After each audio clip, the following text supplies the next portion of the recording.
What's going on, everyone? Welcome back to the channel. If you're new to the channel, my name is AkeemHaynes. I'm a two-time Olympic bronze medalist, author, motivational speaker, and sports commentator. On my channel, we talk boxing, MMA, track and field, and of course, motivation and encouraging content. If this is something that you enjoy, then I hope that you subscribe to the channel. Now, let's get into the video. Fabio Wardley versus Nathan Gorman. This is going to be a good fight, and it's a good test for both men. Let's get into it. Let's start with Fabio Wardley coming into this one with a record of 14 wins, no losses, 13 wins by way of knockout. Since his first fight, the man has knocked out every single opponent that he has faced. But we got to take that with a grain of salt because not all the guys that he's fought have had winning records. So on paper, Gorman is his toughest test yet before they even step into the ring. Now, Wardley, once he gets started, once he gets going, I mean, he's got the full package offensively. He's got power, he's accurate, he's got good hand speed, picks his spots wisely,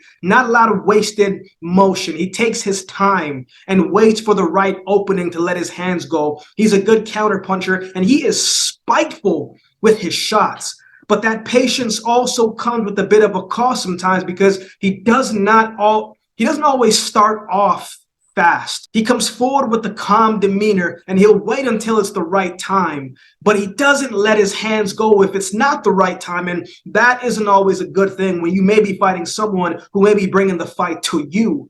He's a natural talent though. What he lacks in size in the heavyweight division, he makes up for it in other ways, especially in his adjustments inside the ring. In his recent fight against Chris Healy, he punished him for a round and a half for as long as that fight lasted. There wasn't much to see there. Healy was a last-minute replacement, but he took a beating, and it did not take long for that fight to be over. But you could see what he could do offensively because for the short fight, how long it lasted, Fabio Wardley put together some great combinations. Once he turned the pressure on, you could see he's got that killer mentality. Against Daniel Mortz brought some pressure his way. He was walking him down and letting his hands go, had him on the ropes in times, but not all of Mortz's shots were getting through. But he wasn't backing down. I think sometimes people see Wardley, they probably see the resume, see the knockouts, and they get a little bit intimidated by him. He's very stoic, so you never really know what he's thinking or what's going on inside the ring and his mind,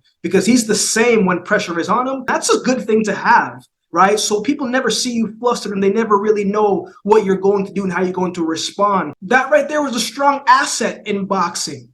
Right? But against Mortz, you could see the footwork and the defense of Wardley as well. He moves well for a man of his size. But in the second round, when Wardley decided to put the pressure on Mortz, he was landing every shot that he wanted to, any shot at will. Now, when he fought Eric Molina, he had some problems in the early rounds against Molina. The years of Molina's experience was frustrating Wardley a little bit, and he had him hurt in the fifth round.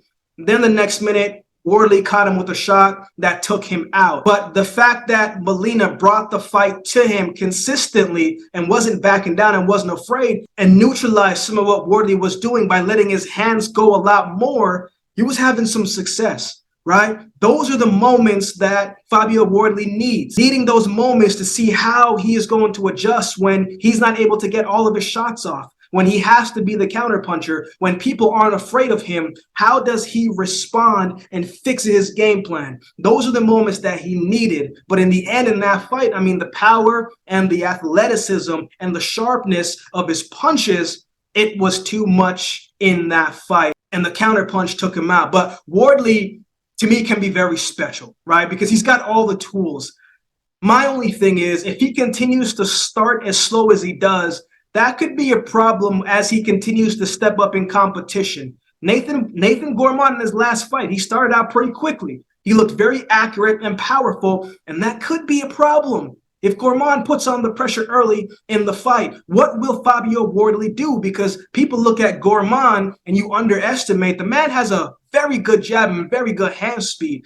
He's got some pop in his shots too. But let's talk about Nathan Gorman. He's coming into this one with a record of 19 wins, 1 loss, 13 wins by way of knockout. Gorman is a guy, as I said, you cannot judge a book by its cover because he does not look like he's a dangerous guy, doesn't look like he's that skilled, But the man can fight. He has a very good jab. It's sharp and strong, and it's one of those push-through jabs. He's got quick hands and puts together good combinations, but he's at his best, in my opinion, when he's coming forward, closing the gap, and fighting on the inside, where he doesn't have to go too far to reach you, using his jab to find his way in and letting his hands fly. He's not a wild puncher as some heavyweights can be. He's sharp, he's accurate, and he makes those shots count. I think he's improved since his fight against Daniel Dubois, his only loss. In his fight since then, he's won them all, 2 by knockout and 1 by unanimous decision. He dismantled Thomas Salek with ease, right? Then he fought Pavel Sauer before that, and that fight was hard to watch, man. If you're a guy who supports Pavel Sauer and you were thinking about him, I mean, Sauer got knocked down so much in that fight. I was like, man, his corner has to throw in the towel because this is getting very ugly. But against Richard Lardy, he stayed patient in that fight, right? He was the counter puncher when Lardy was coming in and attacking wildly. He boxed very well in that fight, and I think he'll have to be able to do a little bit of that in this fight. When Gorman fought Daniel Dubois, Dubois is a powerful and athletic guy, right? And he can change the tempo of the fight. He can slow it down and fight on the outside, or he can bring the pressure and the heat by getting on the inside and letting his hands go. He's got that power. So it'll be interesting to see how he navigates through this one, because Wardley and Dubois have strengths in that category where they move very well and they got power. But when you look at it on a resume standpoint, Gorman has fought the tougher opposition. And he fought Daniel Dubois, who's in that top 6, top 7 heavyweights, right? So he's fought one of the best in that division already. But in his fight against Dubois, man, he didn't handle the pressure very well,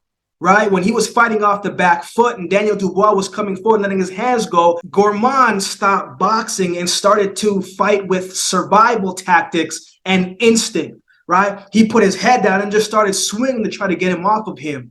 If that is how he is going to handle the pressure in this time, I think the outcome is going to be the same. When the pressure is on, you have to revert back to your training and revert back to what you've been doing in camp. And that's knowing when to stay composed and not panic. So the question is, what Daniel Dubois did to Nathan Gorman by sucking him into fighting Daniel Dubois' fight can hardly do the same. Or did Nathan Gorman learn from his fight against Daniel Dubois?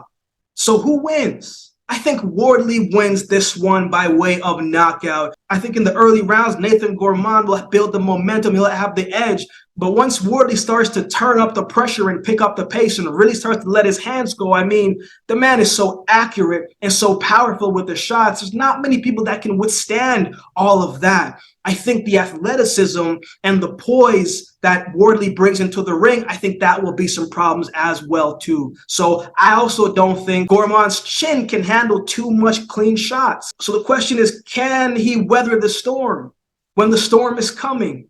I don't think so. I think Fabio Wardley will be too much for Nathan Gorman in this fight. I think Gorman will be up early at the beginning of the fight, maybe through 3 rounds. But I think as the fight goes on, when Wardley starts to become comfortable and starts to gather his timing and seeing how Gorman responds to certain feints and to certain things, I think when he starts to turn up the pressure, I think it's going to be too much for him. I have Fabio Wardley winning this fight by knockout. What are your thoughts on this fight? Who do you have winning this one? Let me know in the comment section below. If you'd like to support the channel, there's a couple ways that you can do so. You can like, comment, share, and subscribe to the channel. If you'd like to support by way of donation, you can find options in the description below. Also, my Cash App handle and my social media handles will be at the end of this video. So if you'd like to follow me on social media, you can find my handles then, but any amount goes towards the growth of this channel will be greatly, greatly appreciated. So with all that being said, if you've been watching the video this long, then do me a favor and subscribe to the channel, and we'll definitely see you next time.